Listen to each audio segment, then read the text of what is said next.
What's up, Psychedelic Investors? My name's James, and you're watching The Psychedelic Investor, your number one news source for psychedelic stocks.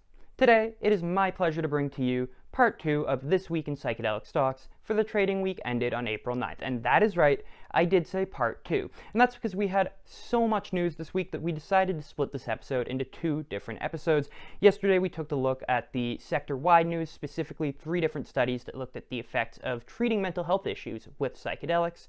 And then today, we're going to look at company-specific news. But don't worry, if you didn't see yesterday's episode, you don't need to have seen it before watching this one. However, it is a great episode, so we will link you to that at the end of this one.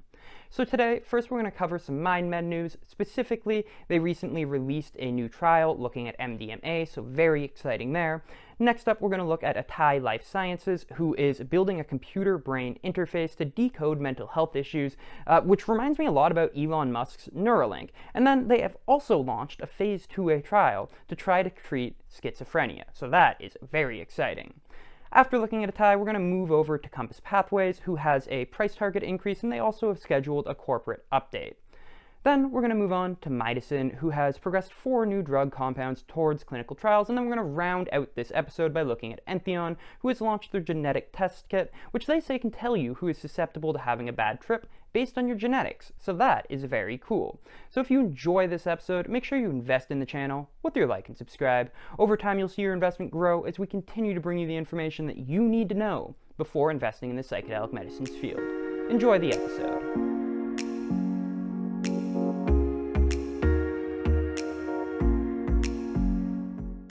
To start off tonight's episode, we're going to be looking at my favorite company in the field, MindMed. And MindMed is, of course, ticker symbol MMEDF on the American OTC market, MMED on the Canadian NEO market, and MMQ on the European Frankfurt Exchange. And our story tonight is that MindMed has announced the publication of the first study on MDMA dosing optimization using personalized medicine. And this study was done at the Liechti lab in Switzerland, where many of their most exciting projects are taking place. So, what is exciting here, what is important here, is that MindMed is finding the variables that affect how individuals react to MDMA in order to personalize the dose for each individual person. So traditionally, medications are a one-size-fits-all treatment that do not vary greatly between one person to the next. So MindMed thinks this approach is, just a tad silly, and through using AI and data, they want to personalize dose levels for each person. And they say that this will maximize the potential beneficial therapeutic effects while reducing adverse responses when treating medical conditions. After looking at data from 194 MDMA administrations, MindMed explains in their paper that their key findings are: the dose of MDMA can be optimized using predictors known before dosing, including body weight, sex, age, genetics, personality trait measures, and mood before drug administration. Additionally, genetic testing of the drug metabolizing enzyme CYP2D6, and no, that is not a Star Wars character, is useful to adjust the dose of MDMA. Persons with greater personality traits of openness to a new experience showed greater feelings of closeness and positive drug effects acutely induced by MDMA. In contrast, persons with personality traits of increased neuroticism or anxiety were both more likely to experience fear of ego dissolution and losing control. Similarly, more feelings of anxiety and depression in a person just before MDMA administration predicted more anxiety after MDMA administration. So, to summarize, variables include physical traits, most importantly body weight, genetic attributes, specifically how quickly your body metabolizes things, and personality traits like openness or anxiety. And then they use all of these different variables in conjunction with AI to determine personalized dosing for a patient. And according to the lead scientist, Dr. Liechti, to their knowledge, this is the first study on personalized MDMA treatments, including pharmacogenetics, personality assessments, and psychometrics in one analysis. So, if this is true, then it's very exciting, and it highlights the fact that MindMed is often doing work that nobody else is. I'm just going to round out this segment by reading the entire quote from MindMed's president, Dr. Miri Halperin-Wernli, at the end of the press release, and I always find her analysis very insightful, and they're often the best part of every press release. So, she says, "With the promise of advances in psychedelic medicine, we are aiming to step away from the rather rigid and inflexible drug-centric approach of one-size-fits-all, and start leveraging data and machine learning to help health professionals and patients engage new personalized therapies and treatment paradigms. We are building unique biomarker profiles of individuals across genetics, phenotypes, personality traits, and cognitive states that will allow us to best predict which therapy framework configurations will be most effective. The analysis will also include set and setting related variables, therapy, post-therapy integration, and longitudinal follow-ups. Our work focuses on applying the concepts of personalized medicine, AI, and cross-disciplinary cutting-edge research to better understand and predict how individual biological phenotypes, genetics, and mental states correlate and interact with responses to new psychedelic intervention paradigms. We hope this will enable us to build and offer better decision support systems for healthcare professionals and their patients, delivering the best set of evidence and scientifically derived therapy framework options for mental health care treatment. So, I know, we're all waiting for the data on their 18MC trials and Project Lucy, which is treating anxiety with LSD, but at least we have this study to tide us over until we get that data, right guys? So I do like here how MindMed is working on personalized medicine, as I believe that it's one of the trends that is going to dominate healthcare over the next decade or two, so props to MindMed there. The next company we'll be covering today is Atai Life Sciences, and of course, Atai is not yet public, so it doesn't have a ticker symbol for me to share with you, but it does plan to go public sometime later this year. And the main story I want to tell you guys about today is that Atai Life Sciences has recently acquired a majority stake in a company called Psyber Inc, which is a company developing a brain-computer interface to enable digital therapeutics that target mental health disorders and induce behavioral changes.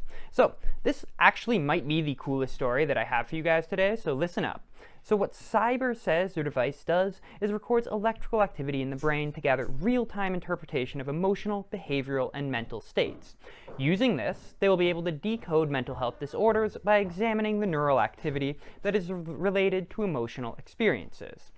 This will also allow for doctors to tailor prescriptions to individuals based on signals they record from the brain, which is one step further than how MindMed is tailoring MDMA in the last story. So to me, this brings to mind Neuralink, Elon Musk's brain-computer interface project, which also has long-term ambitions of solving mental health care problems. If Psyber can achieve what they claim here, this could be a game changer for Atai, and could see them become the Neuralink of psychedelics and mental health.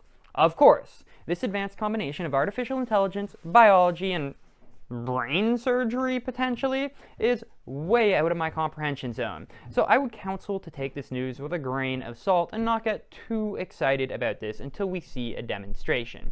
There are thousands of companies claiming to use advanced AI that never see the light of day. So who knows if that will be the case here. But if this does turn out to be legit, damn is this exciting. I was already planning on buying some Atai once it goes public, but this makes my conviction level that much higher. Our next story for Atai today is that one of their subsidiaries, Recognify Life Sciences, will commence a Phase 2A study in cognitive impairment associated with schizophrenia.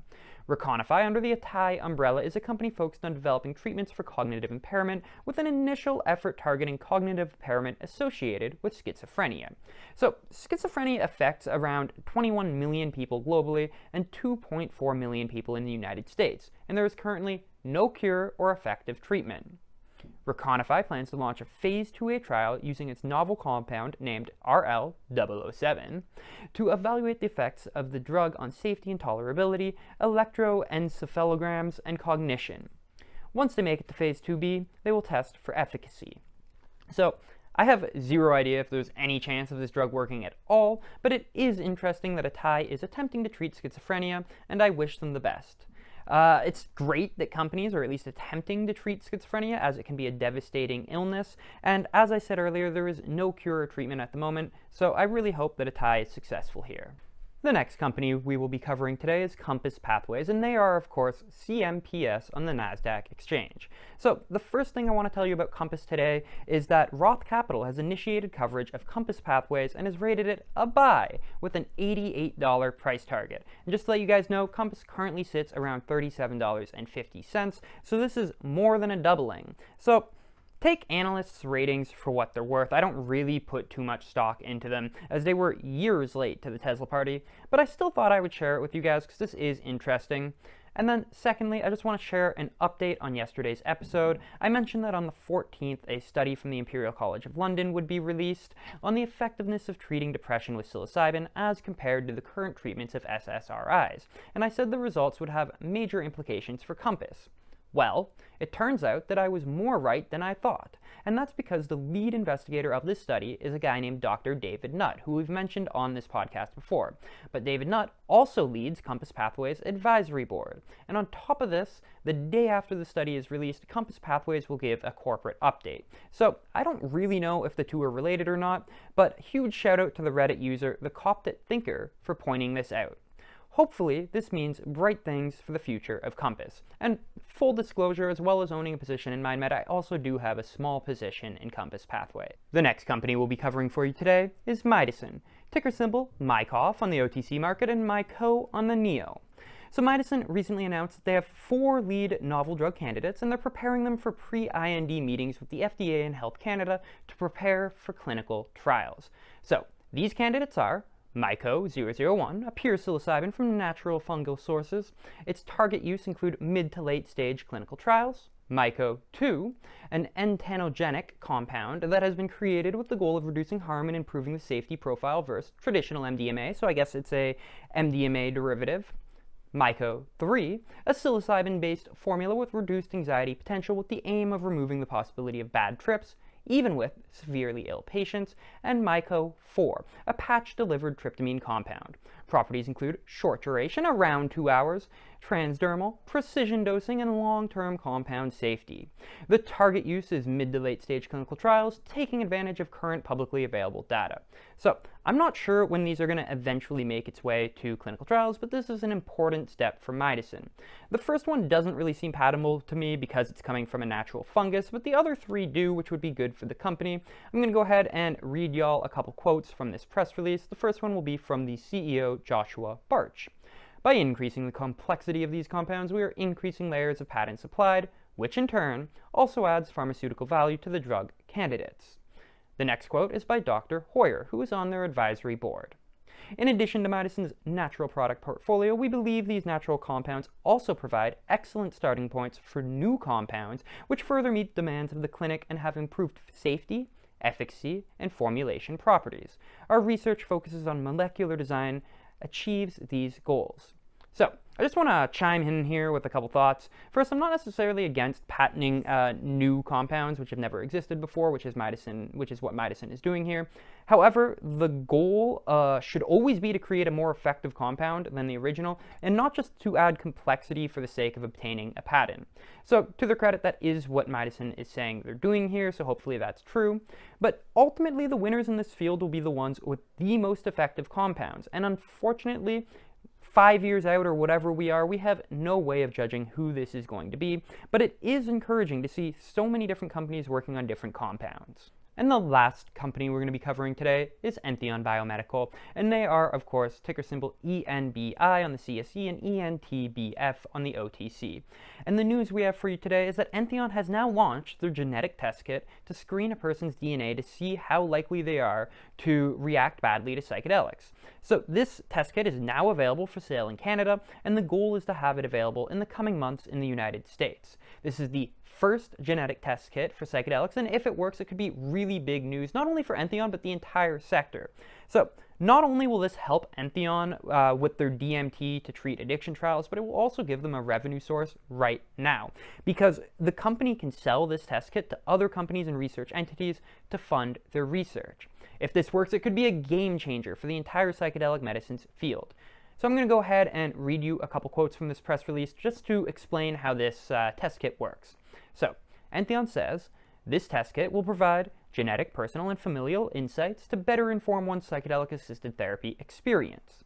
By obtaining DNA test results, individuals and healthcare professionals are equipped with data to improve psychedelic-assisted therapy patient care and reduce side effects and risk. The Psychedelics genetic test leverages polymerase chain reaction technology, which is a well-established method for genotyping and analyzing DNA. Customers receive a swab kit that is shipped directly to their home, which they can then register on Halugen's secure online portal. After a non-invasive cheek swab sample is taken, the kit is returned and processed at Halugen's Toronto-based testing facility. A personalized genetic profile with 5 individualized sensitivity and risk reports is sent directly to the customer, and they are also given access to pre-screening mental health surveys and relevant peer-reviewed scientific studies. The company says that genetics can play an important role in how an individual responds to psychedelic-assisted psychotherapy.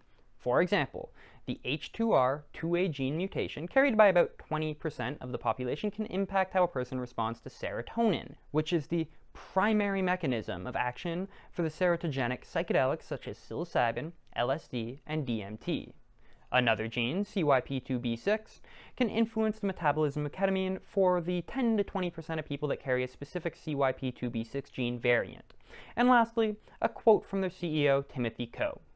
The launch of Halugen's psychedelic genetic test is not only a first in the psychedelics industry, but also an important milestone. For patients considering psychedelic-assisted psychotherapy and providers alike, this product gives greater insight into how an individual's genetic profile could impact treatment, ultimately improving outcomes. So I find this so fascinating, and if it works as advertised, it could be a game changer for the entire psychedelic medicines field. And I think I've said that now 3 times in this segment, but I do believe that to be true. And I actually recently interviewed Timothy Ko, and we had a fascinating conversation about not only this test, but also their general mission of treating addiction with DMT. And if that sounds like something that you would like to listen to, I'm going to put the link above. I don't own any Entheon at the moment, but I think they could be a sleeper in this industry, and I am definitely going to keep a close eye on the company going forward.